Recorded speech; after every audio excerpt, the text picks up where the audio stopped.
Hello, my name is Edgar, and this video will show the current progress on my Mesoamerican mobile app game Jaguar King. The last video illustrated how I could click on a unit to show the footprints available for dragging into new spaces on the combat board.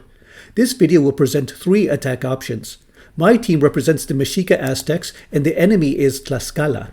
So what I'm going to do in this video is demo some of the attacks that are available in this combat scenario. So I will begin with this eagle that I will click on to select, and this shows the footprints for the available spaces that I can drag it into. And similarly with my foot soldier units, which I will be using to guide the foot soldier toward the Tlaxcalteca pieces. These are the Heron Knights, and I will be setting this up as my first target. But my first attack form will be with projectile weapons, and specifically the archers on my side. So when I click the archer, you can see the footprints that appear around to indicate where it can move into. But on the enemy side, you will see the spears and arrows, or the arrows and shields that indicate the targets that are available for the archer to shoot. So I'm going to click on the heron, and that will mean that the archer will be attacking this one. It will be sending a volley of arrows to attack this unit, and that's what I did here. So it has some damage, and in some of the upcoming videos I will show more details on the hit points that should remain after this strike.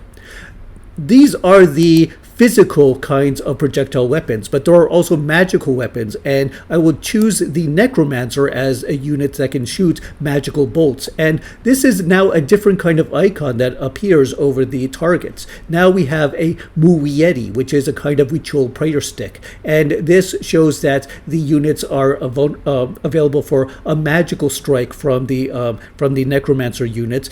But I also have sorcerers and healers that can also shoot these kinds of magical bolts.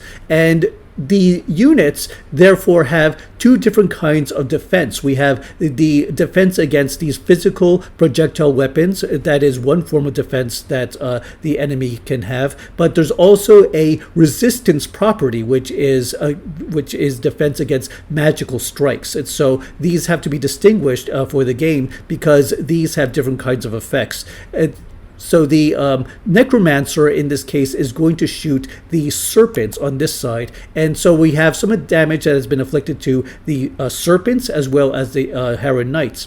What I'm going to do now is move the foot soldier toward this part of the board, and you can see that when I click on it again, we have these footprints that show again the spaces it can move into, but now the icon that appears over the adjacent enemies is the maquawik, that is the hand of wood. This was the famous wooden sword that was used by the Aztecs, but that had inlaid blades of obsidian along both sides. And this actually goes back to the Olmec, so it is a very old technology that was used as a weapon since the formative period in Mesoamerica.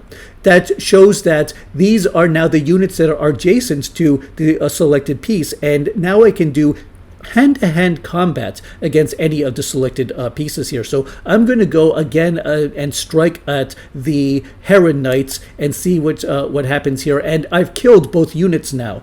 So what's left on the board is a corpse. This is a Mikkat, which I'm going to leave here because there is the option to reanimate the piece, say, for example, by the necromancer or by the spellcaster, him or herself, who can resurrect the unit and turn on the ally side.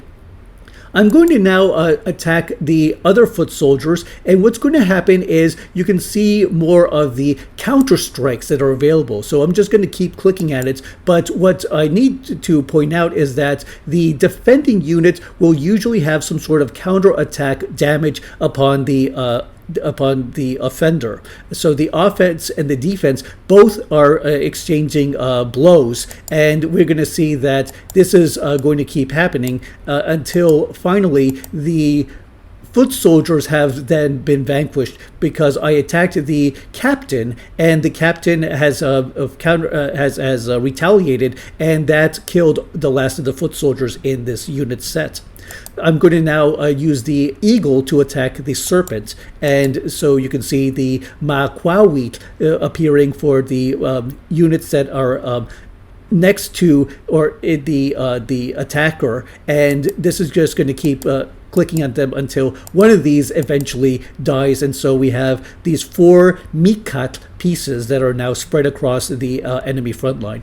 So that's where I am with the progress of the game. The next part, I'm going to be looking at modifying the board so I can include more spaces, more panels for the options that I also would include, such as the ability to choose spells that can also affect the combat scenario here. Please like, share, and subscribe to the Eye of the Serpent channel for updates. Your support goes toward travel, research, and production. Thank you for watching. I look forward to showing the new progress in the next video, and good roads.